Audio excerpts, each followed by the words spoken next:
최대한 힘든 척을 하세요. 무조건. 안 힘들어도 힘든 척 하세요. 다음으로 초수 때와는 다르게 재수를 할 때는 우리가 교원 자격증이 있기 때문에 일을 할 수가 있는데 저는 시간 강사를 했어요. 5월에는 원격 수업 지원 간단하게 알바했고요. 6월부터 시간 강사 하면서 8월 중순까지 매일 출근을 했습니다. 제가 했던 시간 강사 자리는 월요일에서 금요일 5시간 수업하는 자리였고 보통 1시 전후에 퇴근을 했어요. 사실 기간제를 하고 싶었지만 집 근처에 6개월 미만 자리가 안 나더라고요. 그래서 시기를 좀 놓치고 있다가 자리가 좋은 게 하나 나와서 시간 강사를 계약을 했어요.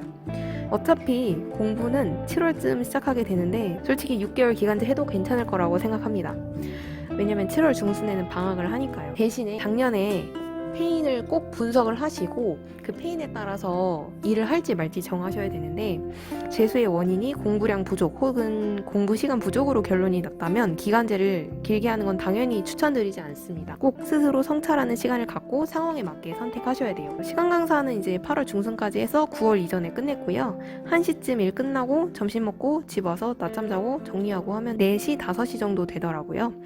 7월에는 5시에서 10시, 11시 정도 사이까지 이제 하루에 대여섯 시간 공부를 했고요. 사실 6개월 기간제 한 친구들도 7월 중순부터는 방학이라 학교 안 나가고 공부를 하는 시즌이라 제가 거의 한 달 넘게 더 출근을 한 셈이긴 한데 그 당시에는 살짝 괜히 했나 싶긴 했지만 9월 되고 느꼈어요. 괜찮았구나. 9월부터 11월까지 2달만 바짝 공부해도 힘들더라고요.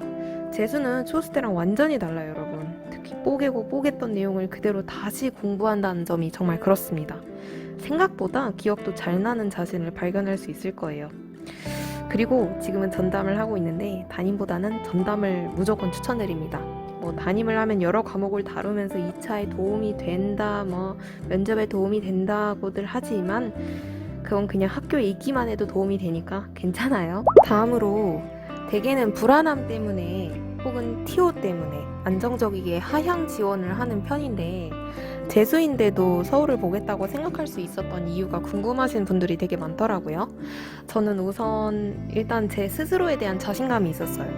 초수 때 내가 못해서 떨어졌나?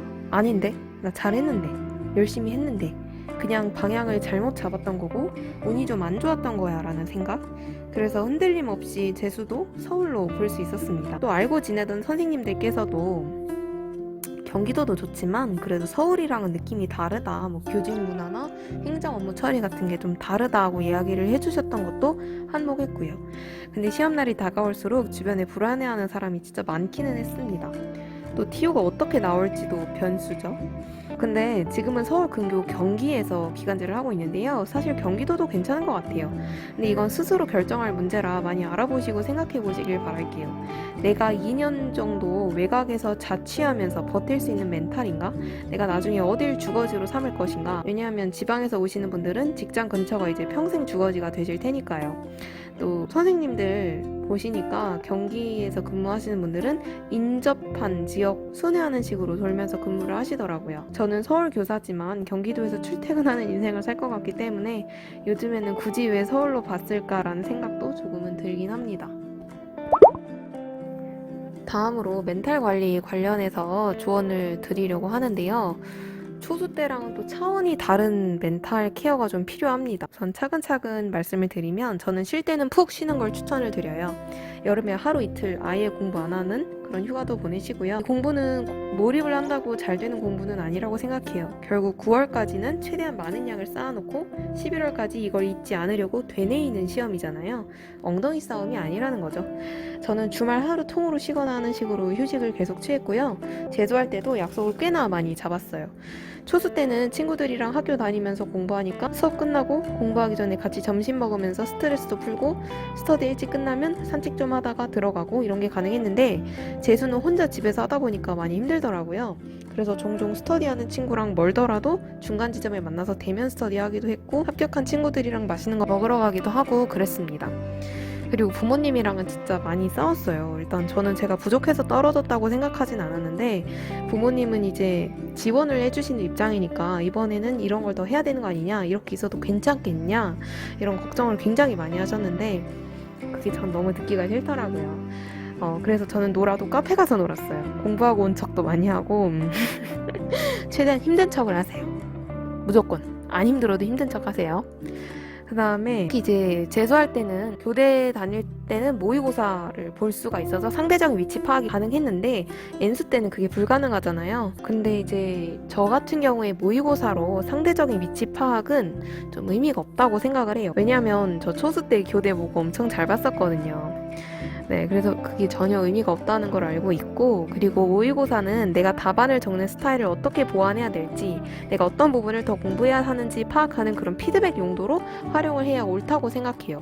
사설 모의고사는 질도 안 좋고, 또 인고라는 게 수능처럼 실력이 쌓이면 점수가 올라가고 이런 게 아니라 그냥 공부량이 부족한 사람도 어제 본 내용 나오면 마치고 뭐 그런 거라고 저는 생각을 했어요. 뭐 어떻게 보면 자기 위안이었을 수도 있고 멘탈 관리였을 수도 있지만 저는 그렇게 생각을 해서 그렇게 멘탈 케어를 했었습니다. 다음으로 월별로 공부한 과정을 살펴보시면요. 겨울방학 때는 공부를 안 했고 예체능 강론 지도서 정리만 했어요. 모든 지도서를 다 정리를 했는데 이건 뒤에 가서 다시 말씀을 드릴게요. 그리고 1학기 중, 그러니까 5월 말에서 7월 중순까지는 하루 스터디 포함해서 3, 4시간 정도 공부를 했어요. 이때 기본이론 한 텀, 강론 한 텀을 돌렸죠. 약간 워밍업 같은 느낌이었고 7월 중순에서 8월 중순까지는 하루 6시간에서 8시간 스터디 포함해서 공부를 했고 기본이론 한 텀, 강론 한 텀, 교육과정 복습을 시작을 했습니다. 그리고 2학기 중, 그러니까 8월 이후부터는 아침 8시부터 저녁 12시까지 공부를 했고요. 마찬가지로 스터디 포함했는데 짧게 계속 스터디를 중간중간에 넣으면서 하다 보니까 하루 2시간이 넘어가지 않게 하게 되었습니다. 그리고 저는 참고로 뽀개기에 진짜 큰 힘을 쏟지 않았어요. 초수 때도 그랬고 7-5, 7-5, 3-2, 1 뭐 이런 식으로 돌렸고요. 너무 많이 봐서 진짜 이건 내가 더 이상 안 봐도 되겠다 싶은 내용은 가볍게 넘겼습니다. 사실 초수 때부터 30번은 본 내용이라 이런 생각이 많이 들었어요. 대신 조심해야 할 것은 메타인지를 항상 발동시켜서 내가 진짜 알아서 넘겨도 되는 내용인지 혹은 그냥 공부하기 싫어서 외면하고 있는 것인지 꼭 그걸 점검하고 공부에 반영을 해야 됩니다. 전반적으로 공부하기 전에는 항상 백지 마인드맵 그리기를 많이 했어요. 내가 지금 어디까지 기억하고 있나 확인하는 좋은 기회가 되었습니다. 또 큰 가지, 그러니까 숲을 놓치지 않는 힘이 되어줬어요. 백구 기본이론 책에 있는 그 가지치기 있잖아요. 그런 걸 작성했다고 보시면 됩니다.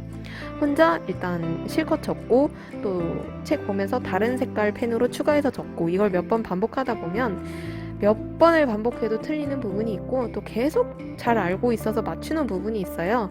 그런 걸 잘 비교해 살펴서 부족한 점은 보완하고 잘하는 내용은 살짝 가볍게 보고 하셔야 돼요. 그렇게 강약 조절을 하시면서 힘 조절을 하시면서 하셔야지 아는 것만 계속 복습이라고 돌리면 공부하는 의미가 없다는 거죠.